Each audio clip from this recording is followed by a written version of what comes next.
Hey, what's up, everybody? Here we go again, episode 59 at face value. I'm Brian. Lucas. And Will.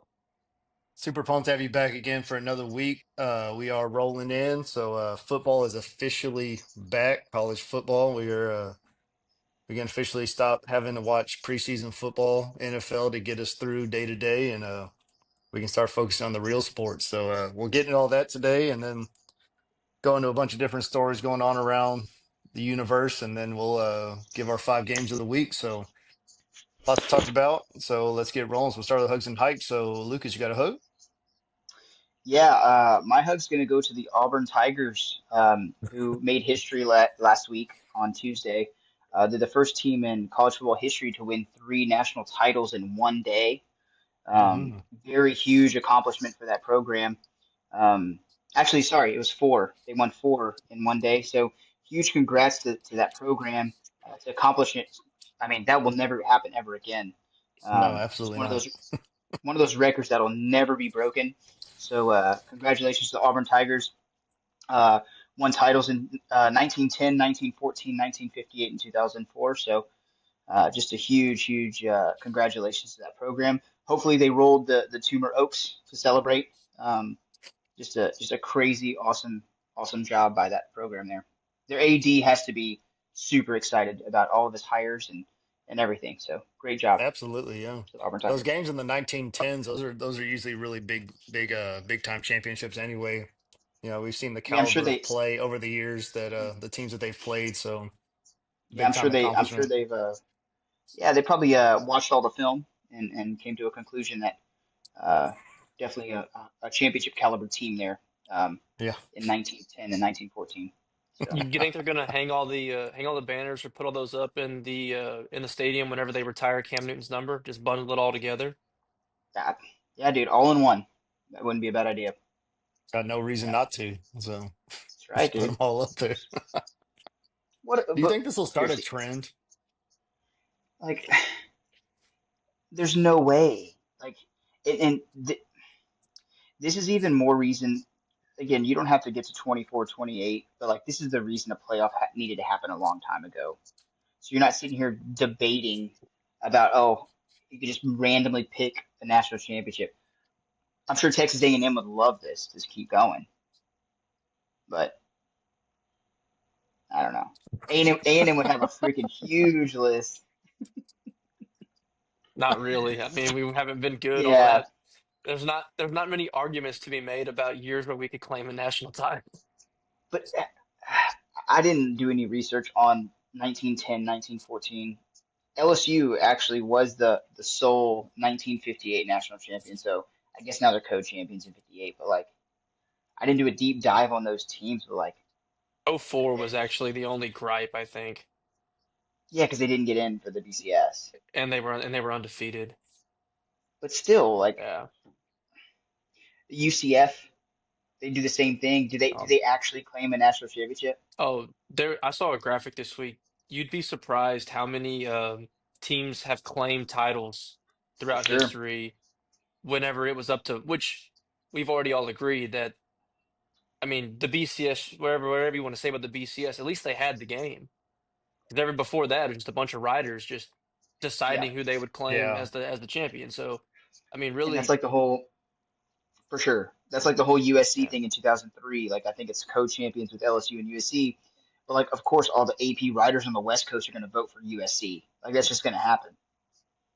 no. Which is it's just a popularity contest. Which yeah, I don't know. So did they give their justification? Because I never even saw that, or like why they did it. You don't have to. Yeah, And he might have, but like, you just claim it. There's nobody around from 1910 that could go argue for or against it. That's just yeah, I don't. crazy. I was gonna say, like, And I know we honestly, always we always made fun of the UCF for claiming the 2017 one, but then yeah, then all of a sudden now we're just claiming four from over 100 years ago. like, The fact that an it's 80 from an SEC school would even do, I don't, why would you even do something like this? and it doesn't It doesn't matter. change anything. Yeah, it doesn't matter. That's the thing. I don't get. It just does not matter. I do want them to go make four new trophies though and put them in the trophy case. That would be funny. That would be funny. That would be very funny. Find some replica 1910 trophies to just put into their, Yeah, their that would be case. very funny. And I want them to make championship rings and go put them on all the graves of the former players. God rest their Yeah, souls. But they were denied their rightful championship ring, so they should all get that. But it's just wild, man. Crazy. Who's y'all's hugs? Let's move on from this debacle. This is yeah, it's crazy. Well, I was just going to give a hug to us and all football fans out there for football season officially starting. So I know that's how we started the podcast, but it really was a good day of football yesterday overall. The quality wasn't necessarily there, but just like there were three of the four FBS games all ended within one score.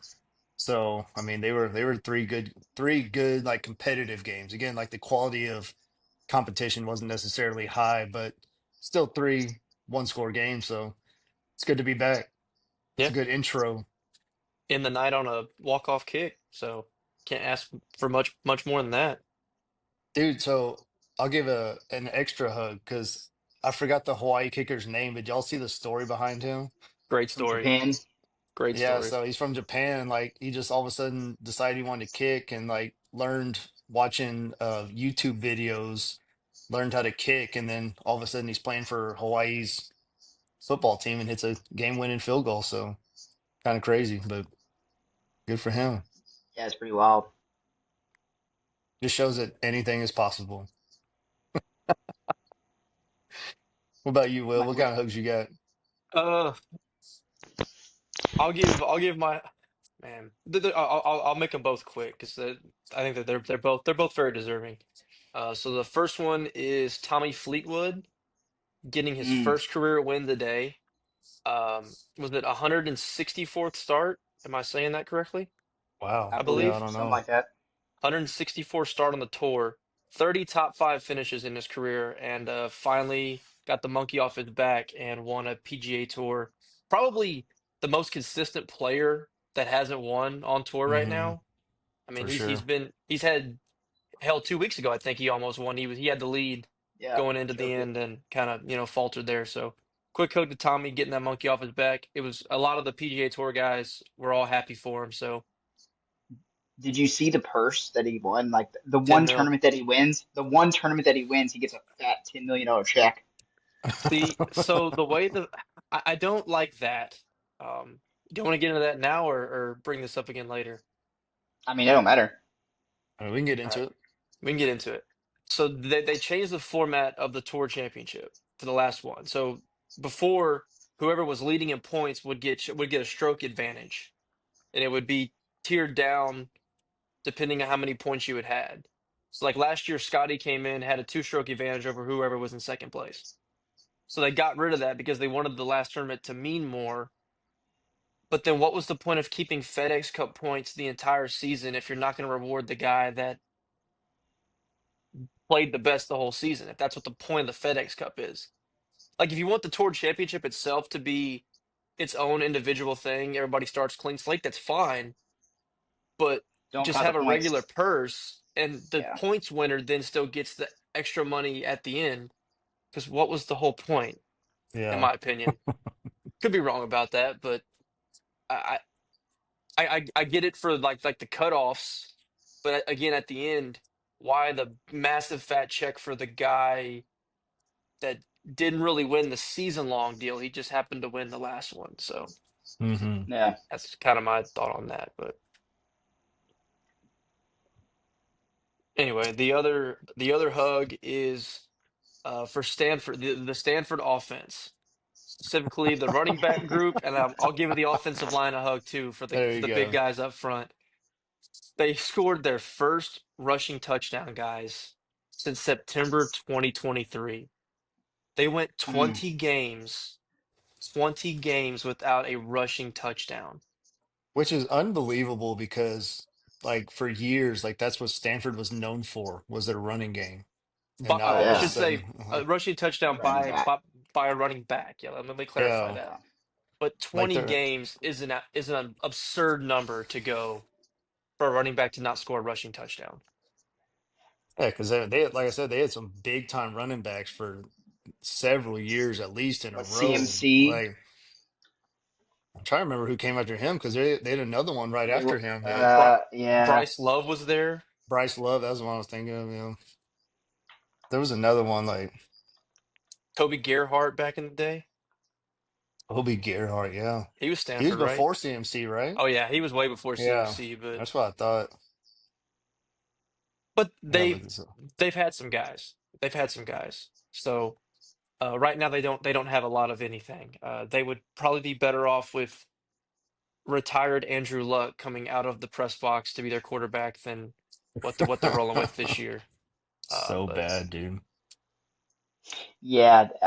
I don't think they win a game. I after this, I think there was only one other game on their schedule that I was like maybe. But I mean their next two out of conference is BYU and Boston College. Those are not out of Mm-mm. conference. I forgot they're in Those the are both. ACC. Those are both BYU's L's, out of conference, but those are L's.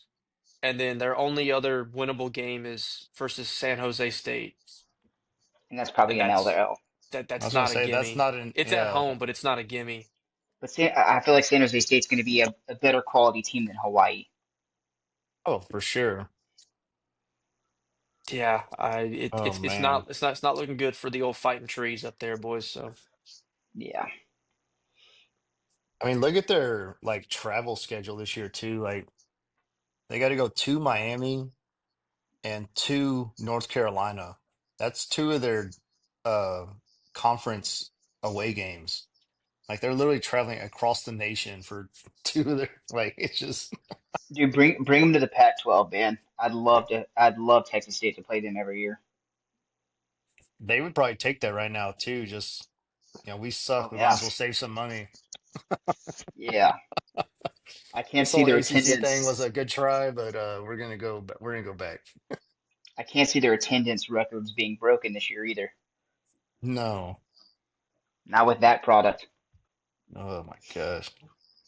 Hawaii. Yeah. Yeah, just Yeah. rough. I'm glad. I'm glad I picked them. I'm glad I picked Hawaii. Dude, can we talk about that? I went a perfect 5-0, brothers. Did you really? I There went you 5 and go. 0. I thought you picked Sam Houston. I did not. I changed it at the Oh, last you second. did? Okay.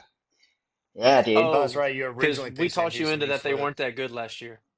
Yeah, and I'm glad I did because they got destroyed. Yeah, I did not go 5-0. I did not go 5-0. I'll Well, say I mean, y'all had K State. Y'all started 0 and 1 to start the day, but yeah, that was a right good off the game. I bat. mean, I want to say we'll get into the game. Yeah, It was yeah. a We'll get close into the game. game. I wouldn't say good. It was close.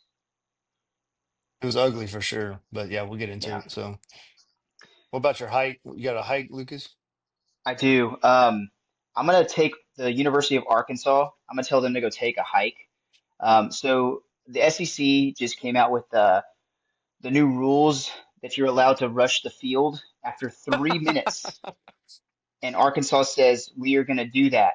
The problem with Arkansas is their football team is going to be so bad this year that they're not going to get a chance to rush the field. So, um, but the fact that they're encouraging it, like, come on, we talked about field rushing here on the podcast before. If you're a bigger program, like, act like you've been there before is the thing. I guess schools like Arkansas, sure, it's fine, whatever. Um, but yeah, now there's new rules saying you can as long as the other team is off the field, and you have to give them 3 minutes until the final whistle to be able to rush the field. So, and Arkansas said yes, we're going to participate in that. So Arkansas I can go just take a I, hike. I just wonder how they're gonna actually police that too.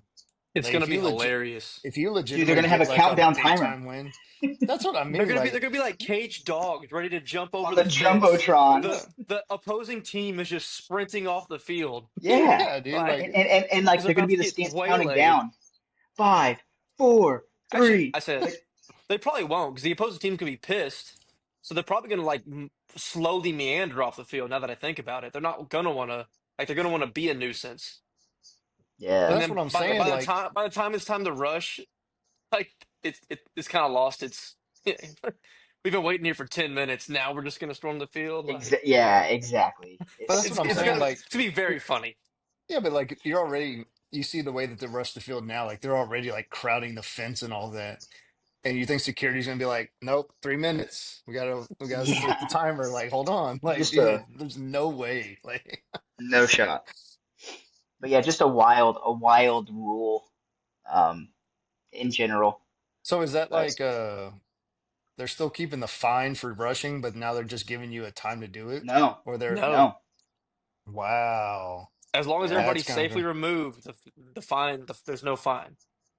yeah. interesting. That's kind of crazy. We'll see how that goes. But yeah, like realistically, are you going to stop 20,000 18 to 21-year-olds who have been drinking since 7 a.m. in Baton Rouge from That's what I'm jumping saying. on the Like, fence? no shot. No shot. No, again, I surely, okay, I want to say LSU's wouldn't do it, Was but it? I mean, they did it. They did it last year. Y'all should. There's no game y'all should storm No, this year, Lucas. agreed, but they probably will. They probably will.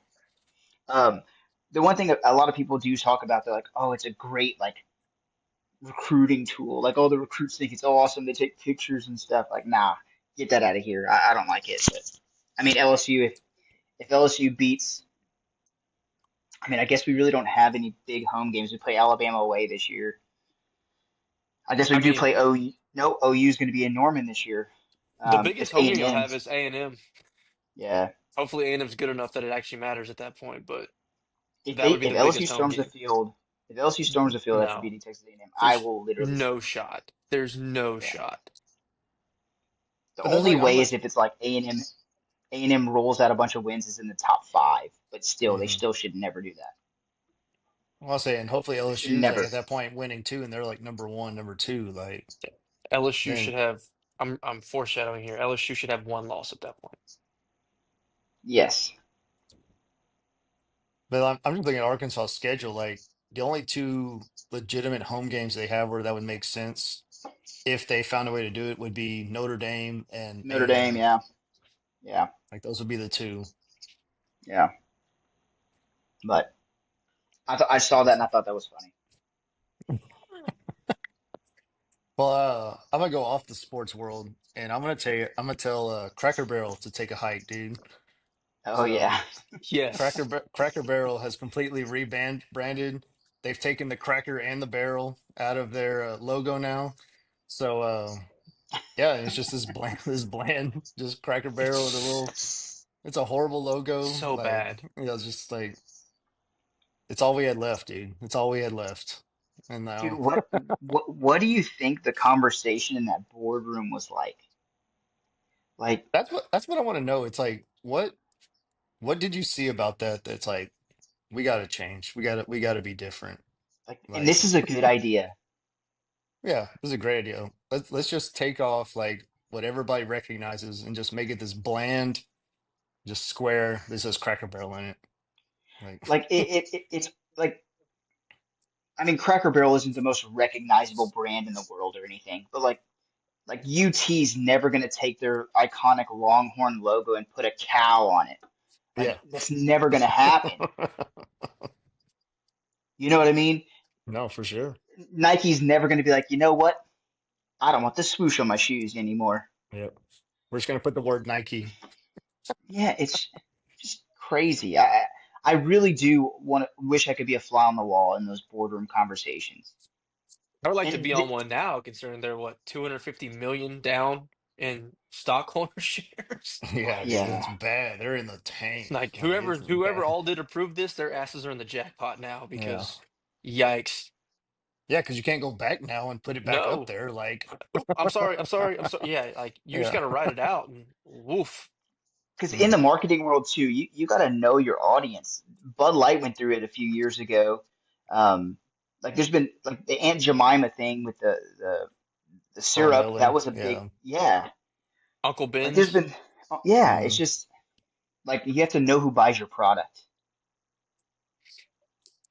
Also, Same thing with with Cracker every Barrel. single one of these brands, they're like they're making all every single logo way more bland. Like there's nothing to the logo Yeah. anymore. Yeah. They're just names in a box or a circle. Like Yep. there's no marketing involved. You're not taking a chance with any of this. Yeah, you could have went to your local junior high school and had a kid come up with that logo. And they might 100%. have, honestly. It took zero thought. Hey, let's take our colors, change the shading a tad, and put blocky letters in it. Yep. Boom. Brilliant. I do like that hike. It's a good one. Yep. All right, Will, what you got? That was one of the two I had, Brian. So that was I like that. And the other one is I'm sure they're great people. I know they had a great time probably hosting Farmageddon, but whoever was in charge of painting the field over there can take a hike. Oh, horrible. Yeah, Horrible. I mean the weather didn't do them any favors, but it was bad before the weather hit. Um, it was.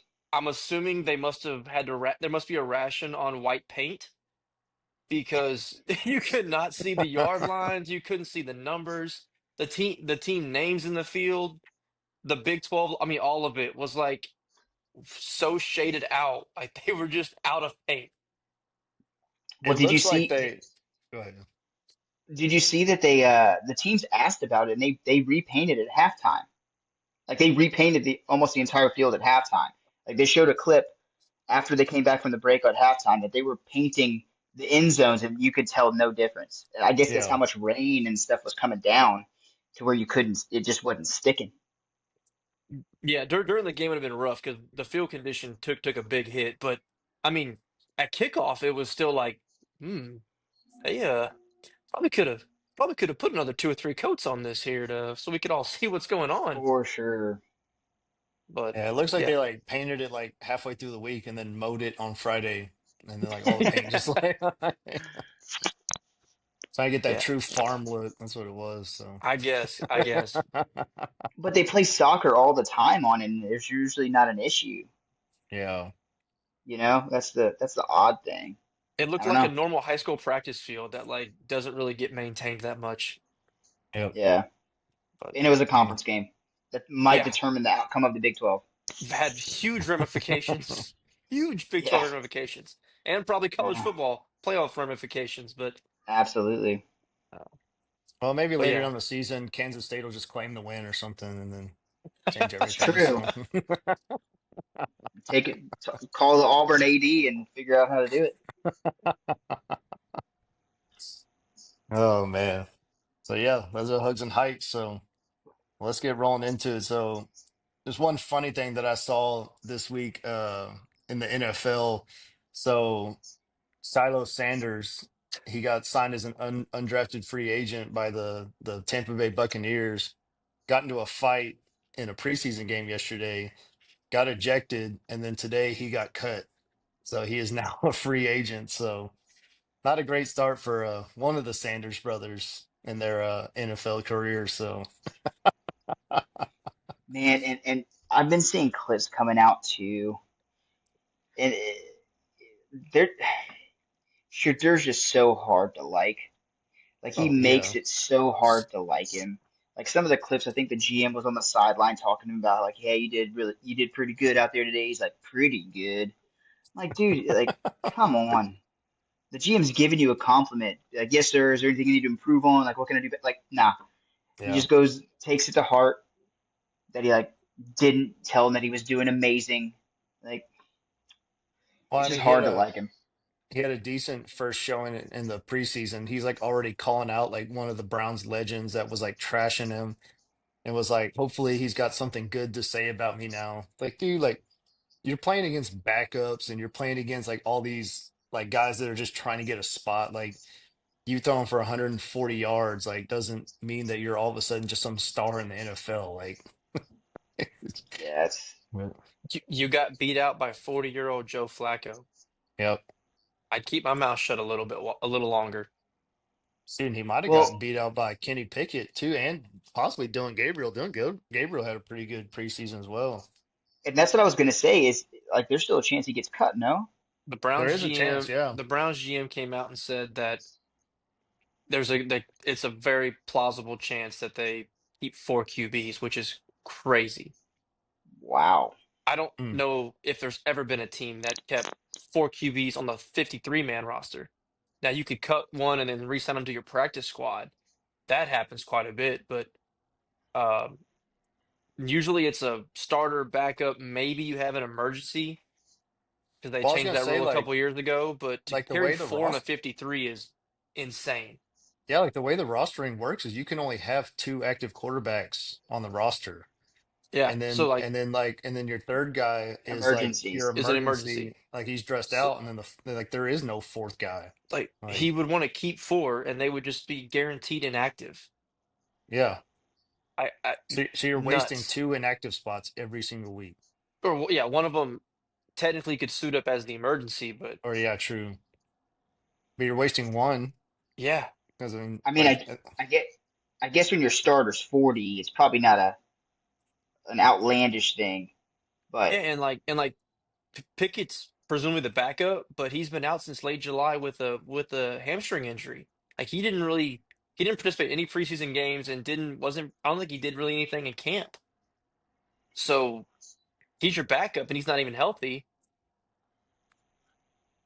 and that's what I was yeah, gonna say. Like that's really the only justification I could see for wanting to keep four is because like Flacco's 40, you don't know what his health's gonna look like. Kenny Pickett hasn't been consistently healthy. So like you have those two options, so both of them get hurt, but then also it's like you're wasting or you're potentially wasting another spot where you could put another depth guy on the roster. yeah, I don't know. it's We're Maybe crazy. they'll saying all label. this. There's a very good shot we see all four of these guys at some point this season.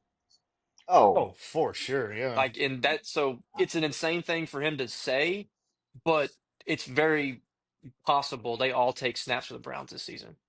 if that's a prop bet, I would take it. Yeah, I would take that in a second. I also live in Texas, so I can't. So yeah. Yeah, exactly. Prize Picks doesn't have that yet. I wish. I mean, like, the Browns don't want to start Flacco. They're doing it because he's the most experienced guy. Like, they definitely want to start either Gabriel or Sanders, probably Pickett if he was healthy. But this is like a last resort. They have to start Flacco. But at no point, I mean, the Browns are not going to be good this year. Mm-mm. So No. at some point, they're going to turn it over to one of the young guys to see if maybe they have somebody. Flacco's not starting on 16 games. Like if that happens, that'd Mm, be the most Browns thing for a franchise to do. yeah. Well, and dude, imagine if Deshaun Watson was healthy and like could be on the roster. Then what do you do? Did they say there's a possibility of having five quarterbacks on the roster? Like, Yeah, I mean, Oh no, someone gets cut at that point, yeah. yeah, surely. yeah, Well, with the Browns, you never know. I mean, just saying Yeah, you four don't. alone is insane, but to Yeah. say, oh man, it's crazy. But So preseason is done. Is that right? NFL yeah. preseason's all finished up. yeah, So they have what, a week off, and then the season kicks off. Kicks off Thursday. Cowboys at Philadelphia, September 4th. No, Oh, that's not next Thursday. week. I'm sorry. Yeah, you're right. I'm Yeah, sorry. Yeah. It's on a yeah. So Yeah. So Thursday. they get a week off, and then yeah, the week after. yeah. I mean, you brought up the Cowboys, Brian. So what is going on with Micah? Because if he was actually offered that, then he's just done in Dallas because over 200 mil to not sign it, he Well, just wants out of Dallas. and it was like 170 guaranteed or something. I Like think it it was was almost 147, or but 147. That's what it was. 147 for a defensive player. Wow. I think was it And 204? Like it was just enough to break Garrett's contract, right? To be the highest yeah, paid defensive player. yeah. But his was over 5 years, not four. Well, the confusing part about it too is that Jerry said that, and again, this is according to Jerry Jones, so you don't know what to believe. Yeah. But he said that because like Jerry tries to like play around the agent, so like he tried to like go and like talk to Parsons. So according to him, he and Parsons had a deal ready to go, and then essentially the agent called him back later and told him to go shove up his ass. Was like his direct quote. So that's where I'm kind of confused. Like, is it all Parsons, or is like his agent kind of like telling him at this point, like? nah, dude, like we need to like get you out of here. Like, let's go somewhere else. Like that's the confusion for me. I So mean, like is What if would, that if Par yeah? if Parsons allegedly did accept, like if he was okay with it and then it gets shut down by the agent, like what happened between that and the conversation with the agent that changed everything? That's where my confusion is. But what was the AAV on the deal? it was 205 over 5 So years. like 41 and Five. change to make it Got it. more Yeah, than Miles Garrett signed for. Yeah, got it. yeah. It was pretty much, it was going to be Mm, the same as what TJ Watt's going to get with the Steelers, just an extra year on the deal. It was mm, 41 a year. So So like, gotcha. is it because he's young? So because like Miles Garrett, no way he really wants to be in Cleveland. He knows he's never going to win in Cleveland. The money was so outrageous he had to sign. oh yeah. But he's also 30 or 29, so he's at the tail end normally for defensive players. Like this is where they kind of start maybe going the other direction. Not always, but usually, or Yeah. injuries or something happens. So he's kind of like, hey, if I don't do this, the money was too crazy. Is Mike is thinking he's young enough that he'll be okay? Because to not sign this, I mean, I'm probably firing my agent if he tells me not to sign this. This is taking a major gamble on yourself. Well, and that's the thing is like if you say, so he doesn't take the deal, he ends up playing this year, say he gets injured again, like more than Which has likely, happened. yeah, exactly, which has happened the last 2 years now. So now more than likely you'd be lucky to get that same kind of contract coming out after 5 years, because now he'll be, I guess, what, 27, 28 when he comes out of that contract. And then yeah, so now you're a free agent, you get to sign wherever. But I mean, I don't see, if you have another injury year where you, even if you miss 4 or 5 games, like I don't see how you can possibly get the same kind of deal that that you would get from that. This would have been his age 26 season. So if he plays it out and becomes a free agent, it'll be in his age 27 season. Yeah. But like, okay, he becomes a free agent. Someone's not going to give him 20 more than what Jerry just offered him. Like they're going to stay right above whatever the market is. They're not going to crazily reset the market. I mean, unless Yeah. he goes and have 27 sacks, but like it, Or unless somebody else in the off season gets a crazy deal where it resets the market. It's not going to be a ton, but it's a little bit more. yeah. Or he doesn't like the extra year. He doesn't want to be in Dallas, and they're adding the 5 onto it and he said maybe he wants a 3 or something. That could be the only other thing. Like Yeah, maybe he just wants out of Dallas. I don't know. yeah, I And he's mean, trying to not, push for a trade. And he's trying to push for a trade right now. well, I thought the trade chip was like every other trade chip the last 3 years. I mean, Garrett demanded a trade, then signed two Yeah, weeks later. So I thought it was just a negotiation tactic a that is, bargaining. Yeah, yeah, I mean, everybody does it now, and then most of them end up re-signing. T. Higgins in Cincinnati. I mean, a lot of yeah, guys have done it. So, and the only one that actually got traded was Debo recently that I know of. yeah. But none of them on all those other situations, none of them have to deal with Jerry Jones. And I think True, that could be a big part of it. Maybe he's just like he butts heads super bad with but Jerry Jones. It's like, that's my look, whole I can point make the is same like amount of money somewhere else. it's got to be he wants out because if Yeah, there's anything that Jerry has a track record of is he's gonna end up paying you. So if it's yeah. yeah, about the money, just wait him out. The offer's gonna come, and apparently it did come. So it can't be about the money anymore because if you're gonna haggle no, over another million a year, or I mean, when you're already at 205 million, I mean, what are we doing? Well, and that's what I don't understand either. It's like, so on the Cowboys side, okay, you just offered him to be the richest non-quarterback in the league, and he said no. So why not trade him at this point? Like there's a rumor the Packers offered 2 firsts and a second to get him. It's like, why would you not take something like that? Like just to get, because he's only got 1 year on his contract, so you're not going to get like a overly huge no. trade package out of it. So I mean, you got to start considering all your options. I think you would though, because if he's demanding a trade, Dallas would be smart to trade him to a team that he would agree to sign an extension to. On top of that, no team's trading for him without him, you know, agreeing that wanting he to will continue. sign long term Hmm. there. Like no team's doing Yeah, this for a 1 year rental. I don't care what you give up. I don't no, think they're doing it unless you're someone like maybe the Lions or a team that feels like this is they're at the peak of their window right now. They're like, hey, the we Bills. yeah, like the Bills who've been right there for years, which the Bills got Joey Bosa, so they're kind of already. Yeah, But yeah. unless it's a desperate team, but nobody else is trading for him without the assurance he's going to sign a long term extension. Yeah. Plus, if I'm the Cowboys, like I wouldn't want to trade to the Bills because the Bills are most likely going to be picking in the 25 to 30 spot. Yeah, You know, so you get in the first round there. Again, that's where it's tough in these situations because obviously, like you'd love to trade them to New Orleans, which they actually might do it because they're idiots. But like New Orleans is going to be awful. They're going to have a top three pick next year. Hmm. Like that holds so much more value than a pick 31. well, even like the Packers with two firsts and a second. The Packers have playoff aspirations, so like Hmm. you're still Absolutely. picking late round, and like they have a young QB. Unless something goes terribly wrong, those probably aren't going to convey to a high round draft pick.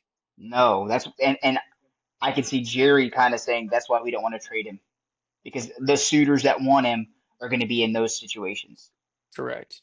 because But he's on not the going to get other the end, value that he wants. but on the other end of it, if this hits the fan and you get nothing out of him and then he leaves, then what?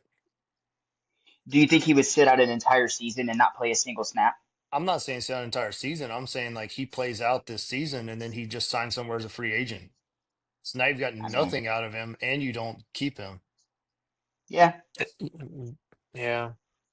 You also I don't mean have that's true. 40 million a year tied up in a player that has injury Absolutely. history and And that's my other side of it. It's like I am all about trading Micah Parsons right now because I've said on the podcast before and I've said to multiple people like if you sign Micah Parsons to a long-term extension, you've got all your money tied into four players into Dak, CD, Trayvon Diggs, and Parsons. So you have a majority of your salary in four players, which puts you exactly where we've always said is the worst place to be, which is right in the middle. Yep. So and the verdict's still out on CD, but even going back to when he paid Elliott, not a single one of these big signings has really panned out. it never does. And so that's my point is like the history of once he hand these big contracts out, like they don't ever play to the level that got them the big contract again. Like they all seem to regress. The only one that's ever panned out was in 1995 when they signed Emmitt Smith after he sat Smith, out the yeah. first 2 weeks of the season, which very well could be the case here. Like I could see Parsons sitting out the first 2 weeks and their defense gives up 40 points a game, and then he ends up paying him like $45 million a year. Like that's what it could I'm turn just into. I'm just thinking about Terrell Owens doing crunches in his freaking driveway. Yes, dude. Like that's exactly what I was thinking Do of y'all too. remember Like that? Like yes, they literally had like absolutely. cameras and he's working out on his driveway doing crunches and had a bench out there. So funny, dude. He was a Oh, psycho. that dude was awesome. He was Oh, definitely he Did y'all was see that? definitely fit for the Cowboys. That's for sure. Did y'all see that yeah. his son and Jerry Rice's son played a game against each other? Really? Yeah, Where at? Terrell Owens' son is I'm sure he's getting cut, but he was playing for the 49ers and Jerry Rice's son was playing for the I'm gonna get it wrong now. Was it the Chargers? I couldn't tell you. And I think it was the Chargers. Let me go check the schedule, but yeah, they played each other. So that was kind of cool. Huh. Neither one are like their dads. Jerry Rice went out was trying to catch passes and dropped one, which was Mm. crazy. 20 years in the NFL, he only dropped 27 passes in his whole career, so Hmm. which is I'll That's never catch insane. crazy. another one now. He'll never catch another one. That was his last chance. Yep. Yeah, Mm. it was the Chargers, but yeah, kind of cool. Also, Yeah. we're getting old if they're both in the NFL. Not so I much know that's Dude, Jerry. I wild, Jerry's dude. been gone a while, but like doesn't seem like T.O.'s son should be in the NFL, but Hey, he's did not I even mention it on officially the pod? retired. He's still trying to play. I mean, I mentioned it I think on the podcast at some point, but Philip Rivers' son just freaking took an official visit to UT. Like Yeah, that's that's wild. crazy. That's crazy. Yeah, that means we're getting old, dude. Yeah, because I mean, yeah, we've watched him pretty well. I mean, we have watched his entire career, so Yeah, mm, it's nuts. getting up there, dude. Um, yeah. We don't have to go deep dive into it, but because they've won a little bit more. But the Rockies were the officially the first team eliminated from the playoffs this year, so they got eliminated today mathematically. So Did they really? yeah, so those who were hoping the Rockies could make a run, they cannot. 37 and 94. They only need what, three more wins to officially not like they or that way they couldn't have the worst record. Did the White Sox lose? Did the White Sox lose 121 or 122 last year? I want to say it was Mm, 122. I thought it was 122 as well. It was 121. So the four Rockies have games. to win four games to tie, five games to avoid becoming. And the way they've been playing, I think they probably are going to win at least five more games. I don't know. They're on a Yeah, four-game losing streak right now, so But they're 5-5 in their last 10, so they had to go on a run here recently as well. yeah. If they get that's one win crazy. a week, then Yeah, they'll be safe. heck of a Unfortunate. turnaround, honestly. Yeah, Because when we first started getting on the radar about them, I mean, they were abysmal. I mean the Rockies might actually sweep the Astros coming up this week. Oh God. Well, hopefully they figured Like it out a little bit after the series against the Orioles, but before that, it was rough, man. Rough, rough, yeah, rough. not great. The good news is that whatever we decide to do, the Mariners also decide to do. So that's Yes. been helping us out a lot.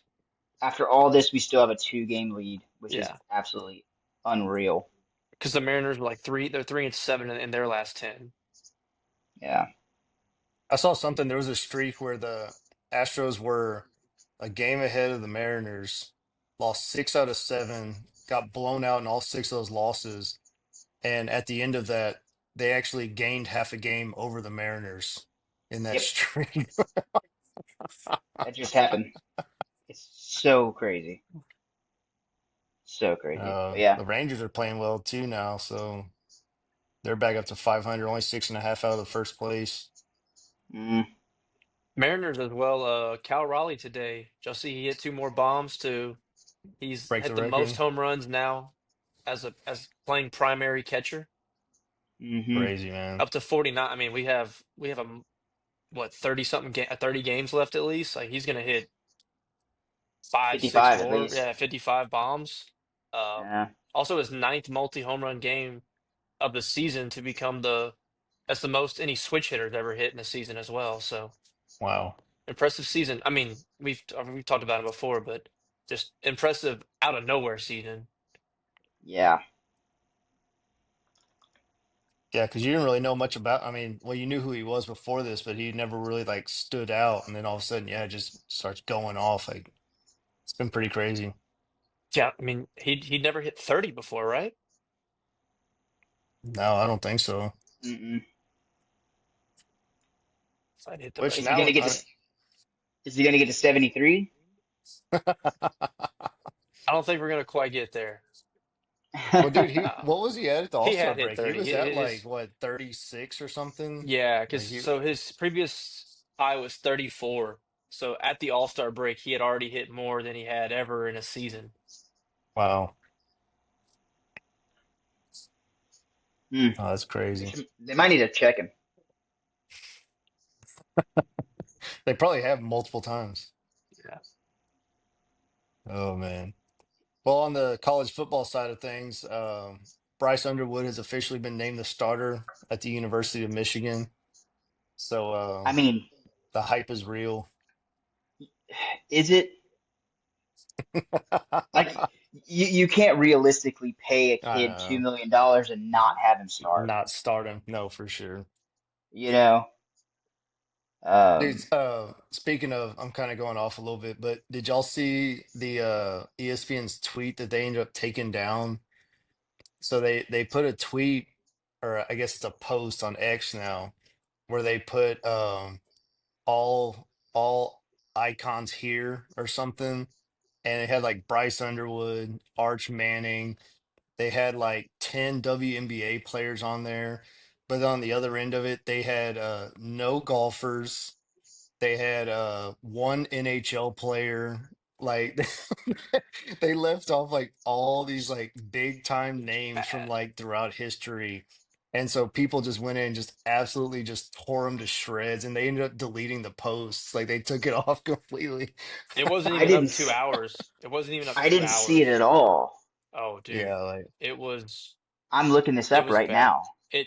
But it was supposed to be like current icons. It wasn't like historical stuff, but the way they worded it, you would have thought it was like in out of history, but it ended up just being current players. But yeah, it wasn't a great rendition of who all is actually like they had Cooper Flag in a Dallas Mavericks jersey. Hasn't played a game yet. Bryce yeah. Underwood hasn't played a game yet. There were some other ones that just haven't done anything and they make the graphic. Like the WNBA players, I don't even know who these people are. I'm Also, And looking at the picture. are you looking at the picture? A- Yes. They did Alex Ovechkin so dirty. His looks nothing like him. I don't even see Ovechkin on here. I see Connor McDavid. He's down towards the more bottom right. I'm sorry, there was 25 WNBA players on the That's icons post, and I yeah. could Oh, name God. two of them. Ovechkin looks like the dude from Bob's Burgers. I don't see Ovechkin. I know he's on there. That's who he looks like to me. Oh, it might be cut off on this picture. It just shows his helmet. Oh, I see it. Hang on. Oh God. It looks nothing like him. It was cut off on that picture. Wow. Yeah. I Oh, I don't know what they think Ovi looks like, but it ain't that. Yeah, it's rough, man. There was a couple other ones that they just yikes. really butchered too. But Ovechkin was one that stood out to me the most. Because some of them, I mean, they actually look like the person. That one just did not. I don't see Arch on here. He's like on the bottom left. It's like Bryce Oh, I see him. Underwood, I see and him. I yeah. see him. Wow. So two quarterbacks Dang. that haven't played a legitimate game yet in college football, and they're already icons of the sport. Next to 25 WNBA players. 11 WNBA players. Wow. I wonder if they're trying to push a narrative there. Yeah, can't imagine. ESPN would Just never. just see the nets that they had to put around the WNBA games. Oh my gosh, dude. And did you see one of the rubber flying objects they threw on the field at the Titans game? I did see that. No, I I did didn't see see that that. one. It is I think it's going to be an epidemic, dude. Like Hey, I don't the real question is how are these people, and maybe I don't want to know the answer, but how are these people with no bags allowed and like they're checking hats, how are they getting these rubber objects into the stadiums? they have their ways. They have their Yeah. ways. Because if that's the case, I definitely don't want to pick that thing up. Like,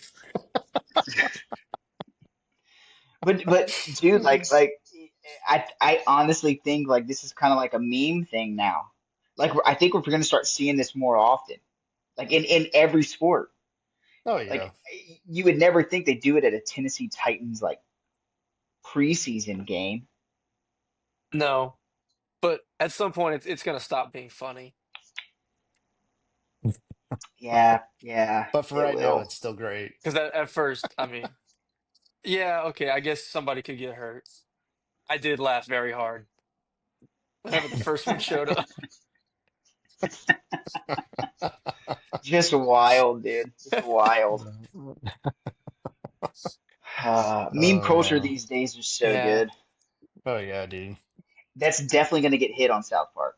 Like South Park's going to Oh pick that up. yeah. Oh, 100%. I'm all Except for it. I'm sure their spin zone on it is going to be quite interesting. Oh Yes. yeah. All right. Oh man. And then also going with the college football. So the SEC has Oh chosen yes, to this is big. add an additional conference game to their schedule beginning in 2026. So they're going to match the Big Ten now, where they're going to have 9 conference games, but they're still going to require the one Power Four non-conference matchup. So essentially, it leaves them with 2 cupcake games at that point. So, but I mean, I think it does a lot more to balance out the league, and kind of like we were talking about and we'll get into that. Is just like what it means for the future of what college football is probably going to look like with the playoff and everything like that. So, Yeah, but just on the scheduling aspect of it, did y'all kind of do a deep dive on kind of what they were talking about with the Yes. three permanent opponents and the six Yes. rotating? I feel like see, and I don't know, that's what they man. kind of talked about when they first bought Texas and Oklahoma, right? It was like that pod system, whatever. Hmm. Well, the pods would just be like a rotating pod, but with this, like you just have three permanents every year, and then you're going to just Yeah. rotate the other six. But dude, I don't know. I guess this is just coming from me as an LSU fan. Like LSU really doesn't have like a true rival, Correct. and so it puts us in like a weird spot because like A&M and Texas are playing. Texas and OU are going to play every year. Hmm. Alabama Auburn are going to play every year. So Alabama, LSU, like maybe I you don't think? that Yeah. so the way they worded it is so back in whenever they were first doing kind of revamping the SEC schedule, they were talking about like over the past 10 or 20 years, they kind of ranked how good the teams were. And what they were going to do is like if you were a top half team, then you were going to get two top half teams and one bottom half team. And then vice versa, if you were a bottom half team, you were only going to get one top half team and then two bottom halves. So it's kind of So like how the NFL makes their schedules. Like based on your previous record, you get like they schedule your opponents based on that. I guess that's what they were planning on doing. But like if you look at Alabama, right? So Alabama's going to play Auburn every year for sure. Right. Like that's absolutely going to happen. But then Alabama also plays Tennessee every year, who recently has gotten better, right? And so you have that, and then you have LSU and Alabama, um, which again I think over the past 15 to 20 years, LSU Alabama has been the marquee game in the SEC. Hmm. I don't know if y'all like now that Texas No, and I OU are agree. in, Yeah. that could definitely change. But just with viewership and everything, that's the most watched Yeah, game every year. for Um, sure. and so from that standpoint, like yeah, you want to have that game on, but the Tennessee Alabama rivalry is also up there. Like that's like old people who have watched football forever. They want to see that game every year. Right. And so that's where the scheduling is going to have to come into a situation. And then same thing with A&M. Like I feel like LSU A&M has become kind of a thing over the past few years, but A&M can't be playing LSU, Texas, and Arkansas. OU or Ark. It's I mean, that was I it would probably be Arkansas. yeah, I was gonna pose that question to y'all. Like which three games do you think your team's gonna get? I think us as A&M. I think as A&M we get Texas, LSU, and Arkansas. Just based off of the last or since our time in the SEC, they kind of paired us with Arkansas early, and then LSU A&M's kind of picked up. But as an LSU fan, I don't know if you would really want A&M. I mean, I don't know what we get to be honest, because again, there's no true rival. Like Well, there's nothing. you said before like it's kind of a one-sided thing, but in like LSU, Florida, like isn't that kind of seen as like a I mean, for a small period of time, like yeah, in the early 2000s to I guess mid 1990s to like mid 2000s, that was a thing. But then back before that, LSU Ole Miss was a huge rivalry. Like yeah, everyone thought that was the game. LSU right, Auburn has a huge history too. Like LSU just has, I mean LSU Arkansas, the Golden Boot, whatever. Like there's made up little rivalries in there, but there's no like true like I hate that team so much. Right. Kind of like the Texas and Texas A&M rivalry. Hmm. Like there's nothing like that, and which makes it weird for LSU. Like who are we going to get paired up with Well, at that this point? and then for LSU, that just stems from you're just a one state school, Absolutely, so you don't have 100%, somebody else in your state to hate. exactly. But over the years, there's been It just kind of bounces dogfights with around. certain teams. Yeah, like who? Hey, the last 2 years they've been close games. So like by year three, when you were playing, especially like SEC West schools, you were Yeah, playing them every year. Like, oh, this game just seems to be a good game. So you kind of build that up a little bit. but before Nick Saban got to Alabama, like LSU Throttle, dog walked, yeah, yeah, all the throttle. time. They weren't a thing, Hmm. and so that's where I don't know. It's going to be interesting to see kind of how they decide to play this out and who's going to be the permanents. Because at some situation, like some of those names are not going to be there. Like No, LSU might not play Alabama every year. Like that could happen. Because I honestly do think LSU gets A&M, and M, I and do too. I think LSU probably gets one of the Mississippi schools, either Ole Miss or Mississippi State, and which one of the two it is will depend on who the other school is. Because if they decide LSU gets another good school with A&M, then you're going to have Mississippi State because you have to throw LSU a bone because LSU's not going to be playing Alabama, Ole Miss, and A&M as their permanents. Yeah. But then you talk Well, about that's what Florida, like You know. Florida's getting Georgia. yeah, Florida's probably getting Tennessee. yeah, those are two Yeah. absolutely Have happening, to and be. so then they'll get a small school. So then does Florida get Vandy? I mean, Vandy has to get three. Yeah, but Vandy's getting Tennessee for sure, Yeah, but Hmm. that's yeah. and Vandy's getting probably Alabama. I think they get Alabama. Yeah, So Bama's gonna Florida be probably gets interesting. Kentucky. Florida probably gets Kentucky. Yeah, man, I don't know. It's gonna be really interesting how they. Yeah, You can find two for most schools, but that third one's where it gets real gray area of like how are they gonna decide? And like you said, if they're really trying to do this top end, bottom end, like five years ago, Kentucky was a top 10 team. Now they're horrible. yeah. Hmm. But I think the way they're going to do it is they're going to start with all the biggest rivalries. Like those are staying. Have to, yeah, have Like you're to, you're you're absolutely. gonna you're gonna they're gonna make a big grid. They're gonna say, hey, Texas and OU, Texas and Texas A&M, that's staying. Now But we got to then find with that, like now you have to find a bottom feeder for Texas because yes, Well, and like, those two are cemented. which is going back probably to like, Arkansas. that's what I Arkansas. was gonna say. Like, Arkansas is gonna be the ones gonna say because that goes back to like the Southwest Conference days. Conference. Like, Yeah, that was a but big then rivalry. but then Arkansas gets screwed if they freaking have A&M and LSU as well. Because Arkansas doesn't have a true rival either. Yeah. Yeah. You know what I mean? So Yeah. No, it's gonna be weird.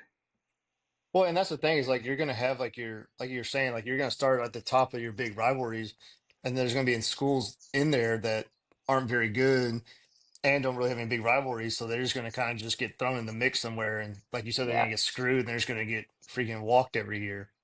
But see, and that's where the yearly SEC schedule show coming out every year is gonna be interesting because like if I mean because you can't give a team who has a tough three permanents an easy cakewalk rest of the way every year either. Like all Yeah. I want out of this, like obviously rivalries aside, like sure play them whatever, but at the end of the day, especially me being a fan of a school that doesn't really have that, like I just want like equity across the board, like equal schedules. If you can make them as equal as possible, I don't care if you play a rivalry or not. Like I could care less about Texas OU. Like if they don't play that, whatever. Like the world, the college football world still went on whenever Texas A&M moved to the SEC and didn't play Texas every year. It was still fine. It sucked. It wasn't as fun, but it moved on. Like Bedlam doesn't get played anymore. Whatever. I don't know. I just want it to be equal to determine who Yeah, the top seven teams are whenever we get a 2014 playoff. for sure. Then the other side of it, what does this show for like the future of like the college football playoff or college football in general? I mean, does it mean like that like we're moving towards that 24 teams? to where Yeah, now like yeah. SEC has more leverage to getting that fourth team in there or having justification for it. I don't know. I mean, it's just Absolutely. It's 16 for sure. It's probably 16 in 2026. I mean, that's yeah. that's Oh, almost a absolutely. guarantee with this. Now, how Yes. that 16 is going to be determined, whether that's guaranteed bids for conferences, we'll learn that whenever they finally make their dang minds up. But yeah, I mean, me and Lucas got into it. Was that last week, a couple weeks ago, about the 2014 playoff? But Yeah. I am going to concede now that this absolutely to me shows that that is very much where we're headed because the SEC does not make this decision without some sort of reassurance that we're going to get more teams in or we're going to have a guaranteed amount of teams getting in because you just guaranteed everybody's playing a much tougher schedule moving forward. I And mean, you undefeated literally, SEC teams might be a thing from the past. Like it's probably not yeah. going to happen. Not just you guaranteed a tougher schedule, you guaranteed half of your conference an extra loss, like Yeah. 100%. Like the way the maths, like Hmm. there's going to be half of the teams in your conference that's going to have one extra loss playing one extra game because you play each other, right? And so because of that, I think it has to go to that kind of however that they decide how to get teams from each conference, and there has to be, like you said, some assurances in place to where, hey, and I'm sure I would hope they negotiated with ESPN as well for extra money too for that extra set of SEC games because I mean that's quality content that you're having an extra week of instead of LSU playing in Louisiana Tech. Well, Like I was gonna say they're Right. not going to, that also gets rid of that third week in November cupcake game in the SEC. yeah, unless they keep it there and then they move it somewhere else. Well, I I was going to say, unless you start that would be conference earlier. insane if they were to do that. Yeah, They need to get rid of that. I feel like LSU hasn't played one of those in a while. They They haven't. knock out the A&M cupcakes does early. every year. I don't like it, but Alabama does as well yeah. Hmm. every single year, and it's usually after the LSU game. Like LSU plays Alabama, and then they go and play like Arkansas or Texas A&M. Yeah. I don't know. I think the only other thing that this could signal is we might be closer to the Power Four just breaking off than we might think we are. Oh yeah. Yeah. Like if we don't go to a bigger playoff system, they might just finally decide, hey, we're gonna go do our own thing and we're just gonna play each other and have our I mean, own college football playoff, and then if they make a group of five playoff system and let them all duke it out. Because the other thing this hurts is the Boise States, the Tulanes, the Memphises, the in history the App States. They're not getting scheduled for one of those two out of conference or one of those two cupcake games Hmm. because now you have to play 10 games. You're not taking a risk on these group of fives that could potentially upset you. Like you're playing a FCS or a lower level FBS team. You're not going to take the risk with a Boise or a Tulane or a Memphis, in my opinion. well, yeah. I mean, Boise's a Pac-12 school now, so But the Pac-12 is going to be a group of five. We're not going back to Power Five. That's a thing of the past. I'm totally kidding. I know. Yeah, I know, No, I know. no, but no, I agree with that.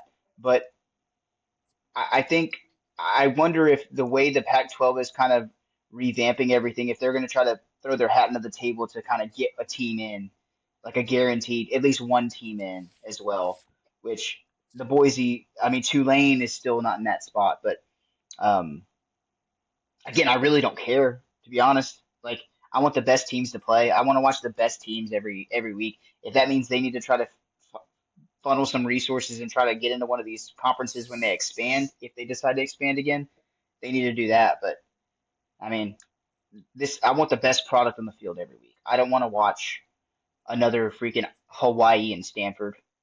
If I'm being Yeah. real, like I'd rather not Also, sit through that. I'd rather not sit through that again. If you give me 10 Kansas State, Iowa State games, I'm there. Like I'm in hmm. for that. But the product that was on late yesterday evening, like no, I'm good with not watching that anymore. Personally. I mean, those And games are and still going to happen, but yeah, and I'm just not going to watch them. yeah, yeah. But I think this No. does move it to that 2014 playoff, Mhm.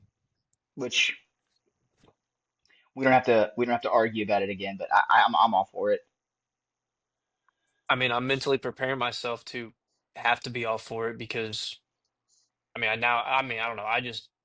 I've never been more sure it's coming than the SEC pulling this trigger because this has been teased for a while, and to pull it just kind of not out of nowhere, but kind of out of nowhere, like this hasn't really been a talking point lately. It was earlier in the offseason when people were trying to find something to talk about, but to do this the week before season kicks off, like there's a lot of internal discussions going on that haven't been leaked yet. Yeah. The one thing I will say about that too, though, is um, we talked about kind of having some parity across the board with these schedules. There's never going to be parity from one team to the other. Like no matter how you shake out the schedules, just the way it works out. Because like you said, one year Kentucky could be a top 10 team, and the next year they could be 1-8 in conference or 1-7 last year, whatever. Like that's a possibility. And so if you get a schedule where you have them and a down Tennessee and a down Arkansas, like the schedules are not going to be equal. But if you have a 2014 playoff and you have that kind of schedule and they get in, then it's going to show what their team really is, kind of like Indiana did last year. Like Indiana on like record wise, like oh yeah, they got to get in. But then it showed how that schedule they weren't tested like some of the other teams were, and if they're as good as you think they are, then you go play your big boys and win. I don't know. I like the 2014. The more I think about it, the more I settle it on the field. Like let there be no discussion, let there be no debating on who the champion is anymore. I don't want to see another Auburn in 50 years come in and be like, oh, well, we claim the 2025 national championship. And Well, I know Florida 16 State's already teams. going to be doing that in a while, so I mean, yeah. But realistically though, like if you go to a 9 game SEC schedule and you're 8-4, like I mean, I would think that's pretty good. Like depending on the losses, yeah. for sure. But I mean, teams slip up all the time. Yeah. Again, Notre Dame lost to Northern Illinois. Like just that on paper should exclude them from the playoff, in my opinion. And they But made it the they national got title game. exactly, and so that's where I think more teams getting in show who's best on the field, let it play out how it plays out, and that's how we determine a champion. And so there's no question if you're in or not. Like if you're the top seven in the SEC, if you're in the top seven in the Big Ten, you're in. Like if you're in the A spot, you should have won more games in your conference. That is what it is. Yeah, Like there's no arguments anymore. we're gonna get to a point where there's always gonna be an argument, but I agree with that. Like, if you can't be top seven in your own conference, you can't be complaining not making a Absolutely. playoff. I mean, that's crazy. Because say what you want about Florida State. Yes, they lost both their starter and their second string quarterback, but like I still feel like they deserved a chance. They deserved a shot. Yeah, Hmm. they earned a right to get their teeth kicked in, Absolutely, which would have especially happened. But most likely, 100%. But the fact that like the kids on the defensive side of the ball who played their ass off all year and were very good, there's like, oh nope, you don't get a shot. You did what you needed to do. They have no control over the quarterback's injury history. Like I don't know, a bigger playoff will make sure that doesn't happen. For sure. So I like it. I'm in. It's coming. It's a matter of when and not if now. Yeah, Well, let's talk about our games from the weekend. So, Lucas, congratulations on your 5-0 start to it didn't count. We're starting week one, everybody. yeah. It was just for funsies. Just for funsies, but uh we probably won't go too much into all the games, but we kind of touched on the Iowa State, Kansas State a little bit, but very ugly, very muddy, wet, rainy Ireland afternoon, evening, whatever time it was in Ireland. But Iowa State found a way to pull it out. So uh, the under was looking scary there at the end. So Yes. closed at 51 and a half, and all of a sudden Iowa State's a forearm away from pushing to the over. So, but but no, I mean, I thought all things considered, I mean, it was a competitive game. It's exactly what you expect from Iowa State and Kansas State coming in, two of the two of the teams that are really pushing to get that Big 12 title, and Iowa State ends up coming on top. So I mean, I guess we'll see what this means for Kansas State going forward. I mean, Avery Johnson ended 21 for 30, 273 yards and two touchdowns. So I mean, he looked sharp for the most part, even considering but he also had a lot of ugly plays as well. So I'm not uh, blaming Avery here. They are trying to make him into something he's not. yeah. Agreed. Let the kid be what he is. Like with 20 something rushing yards, he's a very good runner. And they just took that Hmm. entire element of his game out Hmm. in a game where the conditions are horrible. Like And this they was a didn't have Dylan perfect game Edwards to let him playing. use his legs. I was just gonna say the Dylan Edwards injury on that punt, That like that's a huge game changer. Yeah, Yeah. that's massive. And for them to even stay competitive was impressive. But I Yeah, could not get past the game plan of we are going to prove that Avery Johnson can throw the ball. We know he can throw the ball, but he can be electric with his legs. And yeah, then you mix in the passing game. And you would have thought when Edwards goes down, we're going to see a lot of RPO. We're going to see Avery get out in space, see what it can happen. The ball slippery, and they just kept pounding and pounding that he has to throw the football, and I think it cost him the game. agreed. I wonder how much of that, like, of them going more to the pass after the Edwards injury. I wonder if there was anything to do with that, right? I wonder if they had a plan with all the RPOs and everything, and more like zone reads kind of thing.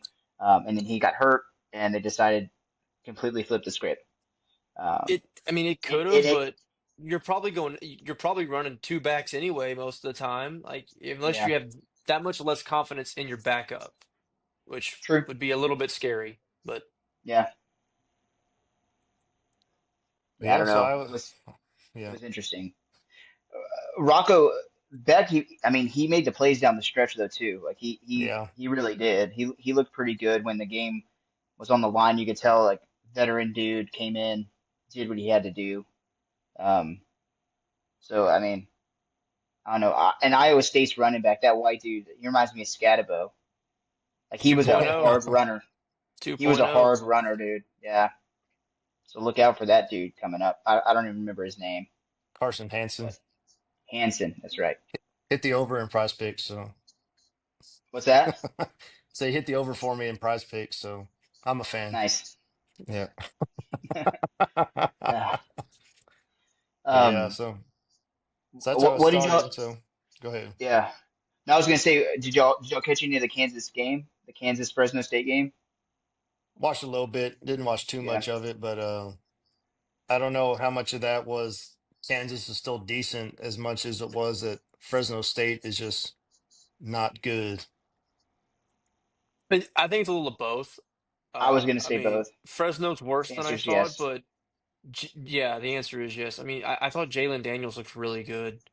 Hmm. Dude, I was gonna say the exact same, He dude. looked really good, and if he can put that kind of game together throughout a Big 12 schedule, I mean, Kansas can make some noise. Which we I know was the gonna Big say 12's wide open, but yeah, if he stays healthy, that's the big thing because he did take some shots too. yeah. Yeah, he was already limping a little bit at the end of the game. That offensive line did not look good.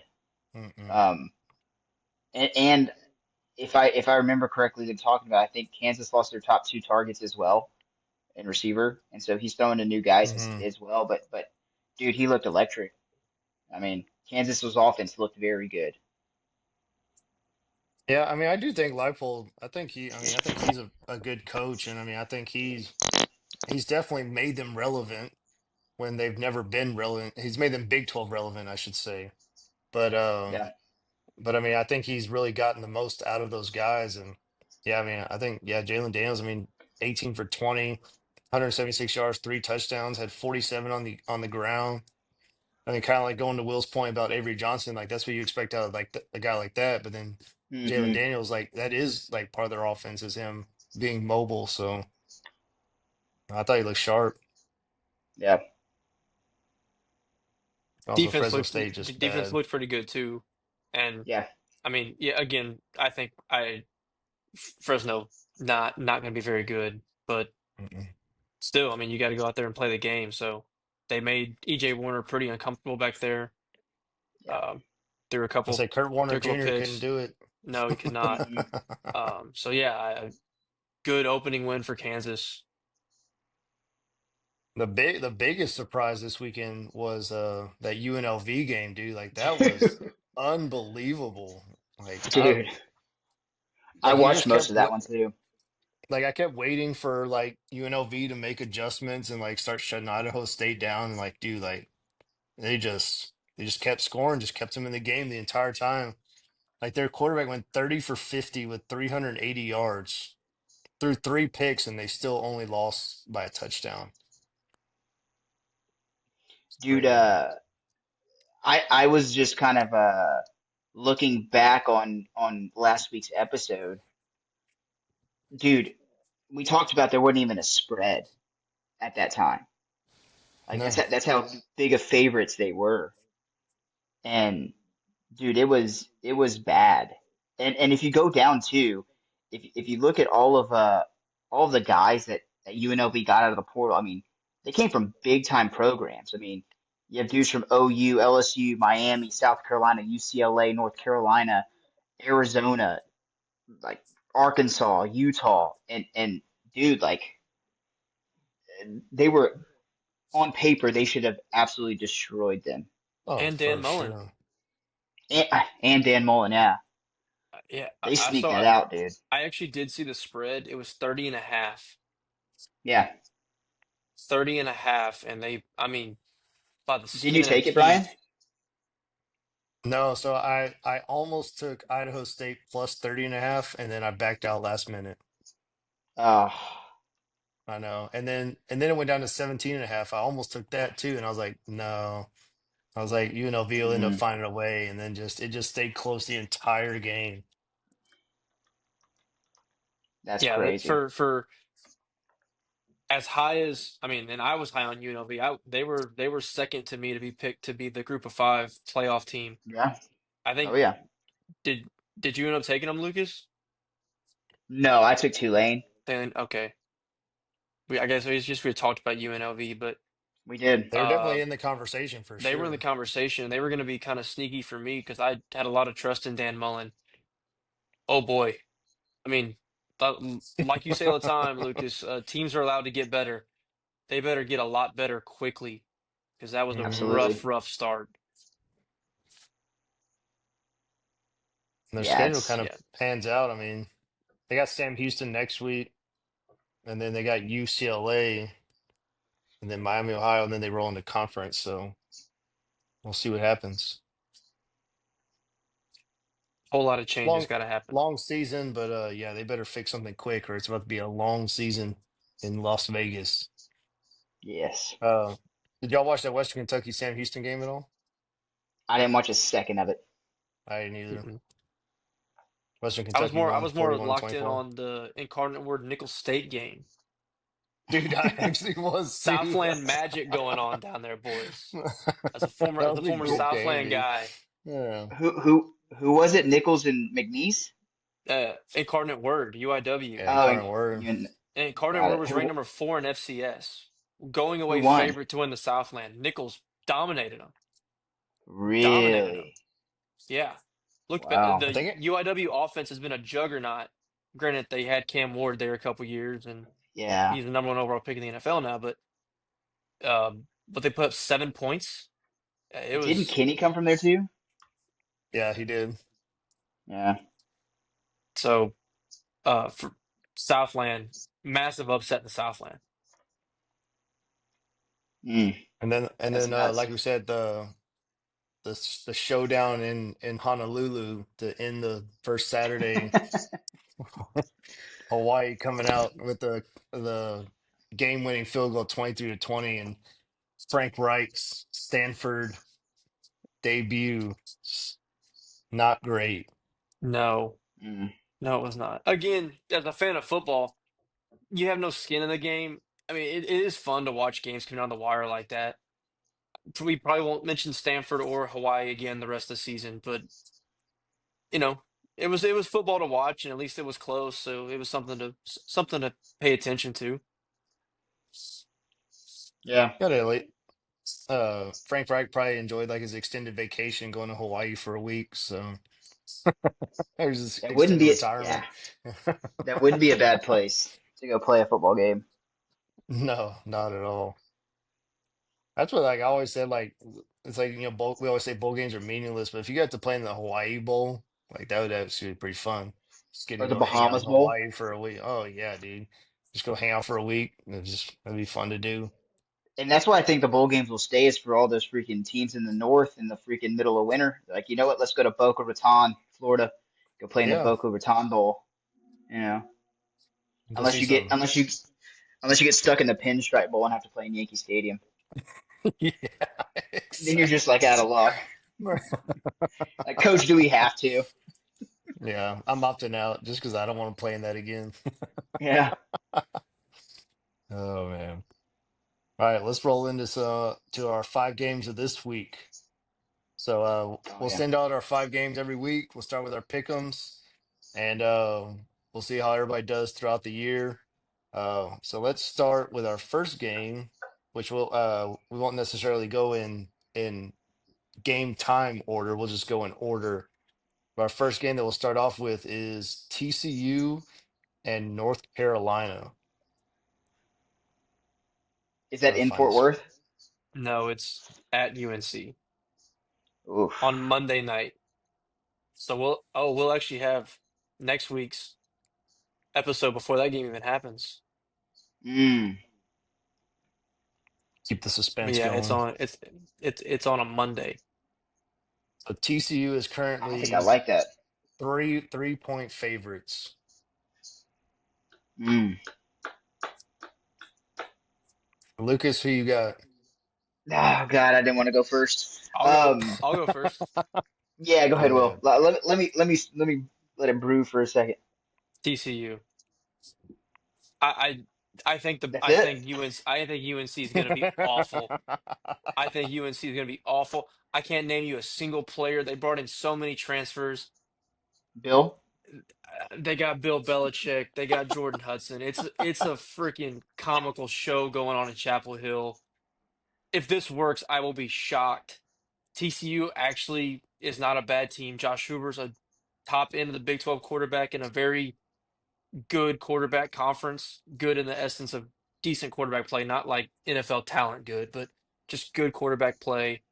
Um, yeah, I think I mean there's a lot of respect for Bill Belichick going on there. I think this turns into a clown show, so give me TCU. Yeah, I was leaning TCU before Will took the reins as well. Mostly because of Josh Hoover, as you mentioned. Um, I know I know Tennessee was very heavy on trying to get him to transfer over after Nico left. So there's definitely some talent in there, and overall TCU. I mean, let's say the past 10, 15 years they've been pretty rock steady. I mean, they did make a national championship a few years ago too. Granted, we know about the path there, but um, yeah, it's 3 points, so they're road favorites as well, which says a lot. Um, so yeah, give me TCU to go into Chapel Hill and get a W.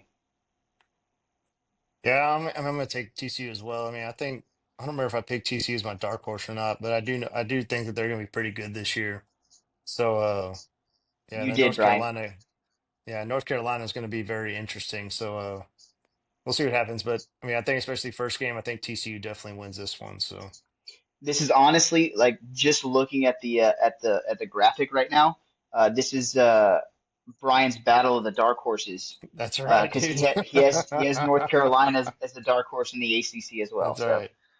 They Which is they fair. I they have mean, they are the biggest dark horse in America because we have zero idea what's going to come out of Chapel Hill. That's They have the true. chance to get. They have the chance to get better. That's all I'm gonna say. So, Yeah. Oh, dude, Brian's gonna come out of this game looking like a genius either way. Yeah. exactly. Yeah. You He know, was right no matter what. Exactly. that dark horse That's looks actually great. exactly how I set it up. Like, That's right. so sweep with TCU there. We'll go to our next game. This one will be Saturday at 2:30. It is the Alabama Crimson Tide traveling to Florida State. Alabama's opened up. They opened as 11-point favorite, and it's already risen to 13 and a half. Yeah, I was gonna say So, it's grown for sure. yeah. So, Lucas, you want to start with this one? Yeah, I'm gonna go ahead and take Bama here for sure.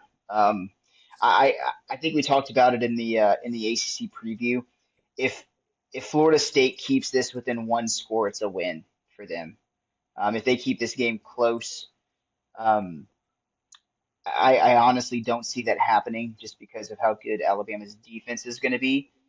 We still have a lot of question marks at the quarterback position for Alabama as well. We don't know much yet.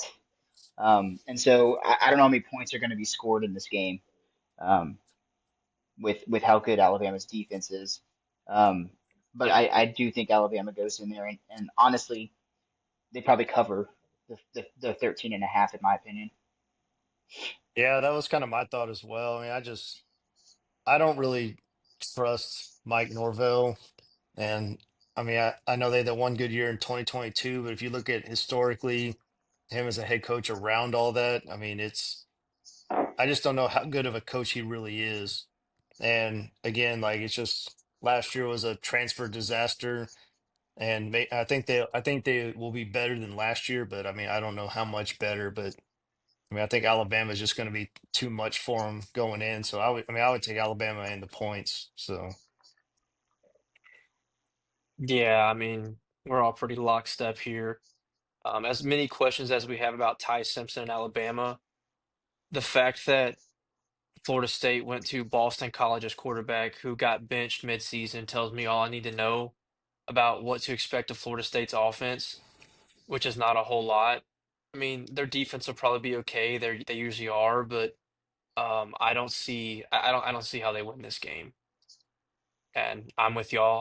I would take Bama in the points and 50 and a half on the over under, probably under, and still take mhm, Bama in the points. Like that's just I don't know how many points Florida State can put up against Bama's defense.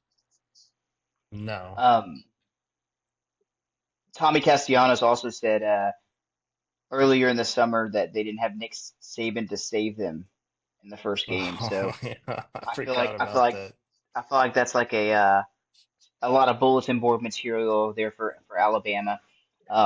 But I will say Alabama did lose to Vanderbilt last year. You got to remember that too. Yeah, they lost to Vandy. So not saying that's going to happen, but Alabama does have stinkers in them as well. They Hmm. So do, but this is like a bigger. Even though Florida State's not Florida State, it's like a bigger name school. So I mean, Bama will show up. It's those other games that they seem to falter in the games that you wouldn't expect them to, but they do get up for the dude, bigger name they got games. dude. Do you remember how bad OU's offense was last year? Yeah, and they got They boat raced. steamrolled, They dude. got boat Like raced. Alabama has that in them now. Hmm. Like as much as this is bulletin board material, he has a point about Nick Saban is not there to save him. Nick Saban, that would have never happened under Saban. No, I don't know. definitely not. I'm still taking Bama in the points, but I don't know if it's close. I wouldn't be surprised. Yeah. I I'll wouldn't be be. I wouldn't be. shocked. I won't be. I'll be I won't be like shocked. blown away with what happened last year with OU and with Vanderbilt. Like I expect anything now. For sure. Yeah, maybe so, but if this is if even if this is close, there is a If this fire underneath Kalen DeBoer's seat. Oh yeah, if this was Alabama of old under Nick Saban and this was the line, I wouldn't even question it. I wouldn't even question it 1 second. I think But because of what you I add a saw touchdown last to this year. line if Nick Saban's on the sideline. Wait, say that again. I said if Nick Saban was on the sideline, you probably add a touchdown Oh on yeah, the yeah, on yeah, his yeah. line. It's probably 20 hmm, and a Agreed. half. Agreed. Agreed. But again, I don't know. I'm still taking Bama. for sure. You But have to. But yeah. Our third game on the slate. We will actually be watching this while we're podcasting next week. It'll be Let's Sunday go. night. It'll be the Notre Dame Fighting Irish traveling to Hard Rock Stadium to face the Miami Hurricanes. Notre Dame is currently a 2.5 point favorite. So Will, you take it. oh, man, this is the hardest one for me to pick. This is the hardest one for me to pick because I've been a Carson Beck hater. I've been a Miami hater. I've been a uh, uh, Marcus Freeman. I really like what he's done. The defense is good. I just I so much. I don't know why this year seems to be a big theme of this. Quarterback play is just such an important deal, and I guess I should trust them. I mean, in the past, they brought in guys in their first year in the system. It's gone good, but those were also experienced guys. This is not an experienced quarterback that's going to start for this team. And week one going to Miami, that's tough as your first time asked to start a football game. And oh God, this is gonna kill me, but I think I'm going Miami. By the end of the show, I might change this, but at this moment in there you time, go. I'm going Miami, and I Yeah, I'm hate with every you. bit of that. I hate every bit of that. I'm going Miami too. I was a very big Carson Beck hater last year, and I'm still not super sold on him. But I think him going to that situation in Miami is going to be better than his situation in Georgia, where he doesn't have as much pressure as he did in Georgia. In Georgia, it was all about winning national championships. It was championship or bust. I think in Miami, more relaxed situation. He's able to just kind of do his thing, kind of lay low a little bit more, not as much in the spotlight. I think he's going to be better at Miami. There was a reason. Again, I'll keep reiterating this. There was a reason he was projected the first overall quarterback to be taken in the NFL draft. There was a reason. So there's talent there. Um, and I mean, we saw. Look, I mean, he's no Cam Ward, but we saw how dynamic Cam Ward went from an incarnate word, made the jump to Miami with electric receivers. I'm sure they brought in plenty. And Miami's defense, I think, is going to be pretty good this year too. Well, Um, it can't be worse. It was no, bad. it can't, It was so bad. and for sure, absolutely.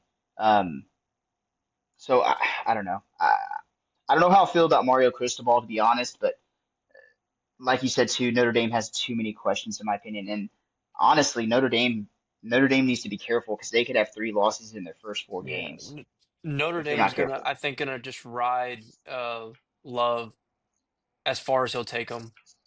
Yeah, And if that works, then it's great. If it doesn't, CJ Carr again.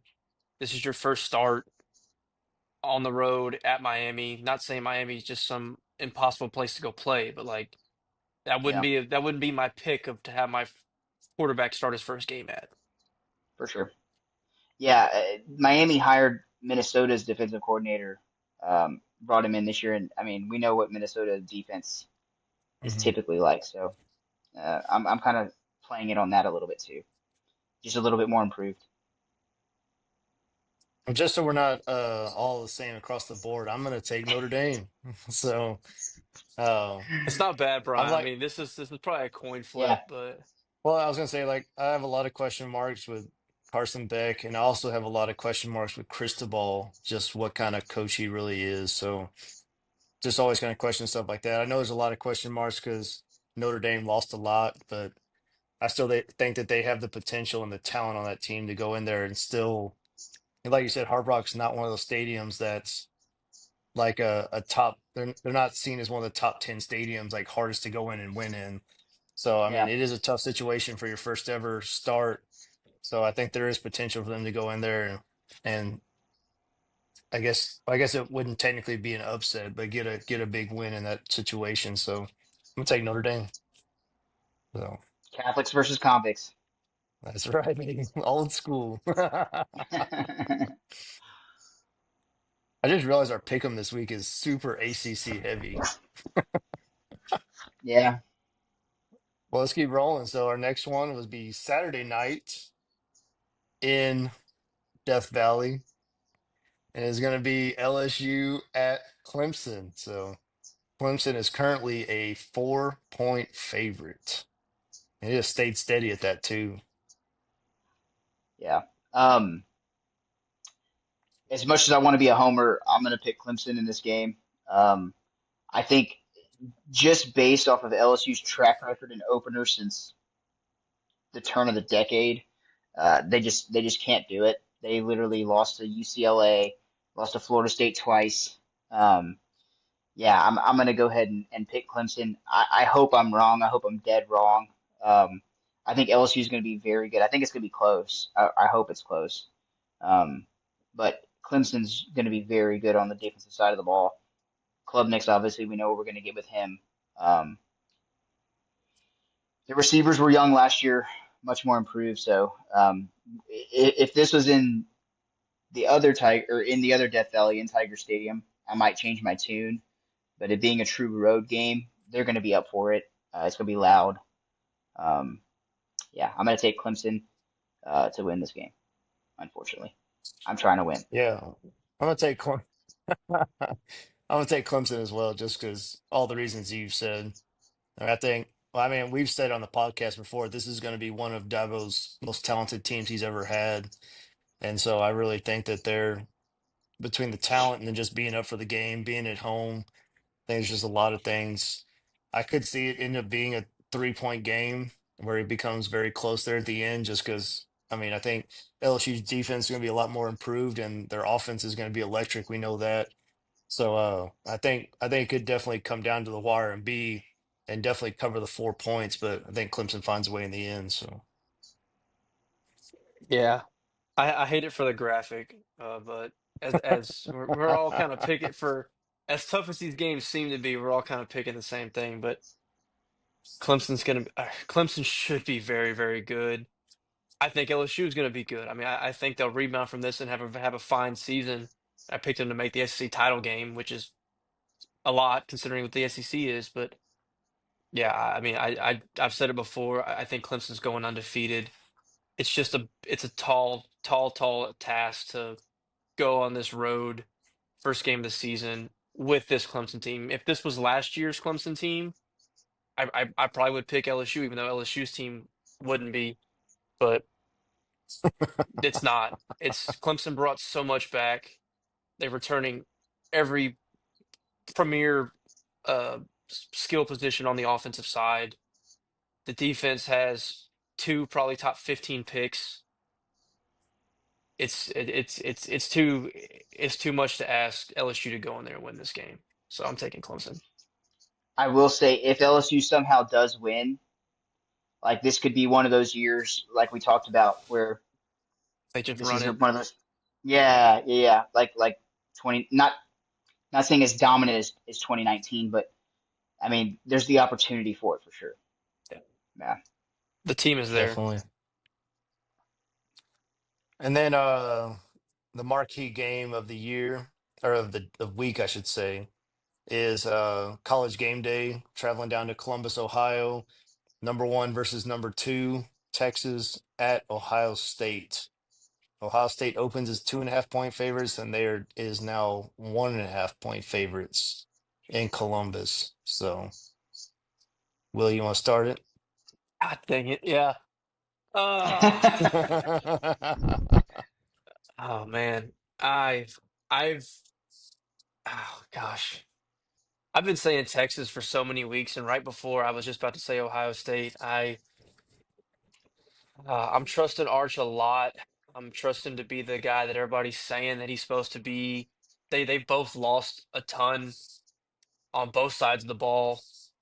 Um, Ohio State has the best defender in the country. Texas, I think, has the second best defender in the country, and Anthony Hill. I think he's outstanding. Um, Texas has who's some believed. I don't know. This is an unbelievable game to get in week one. Hope it lives up to the hype.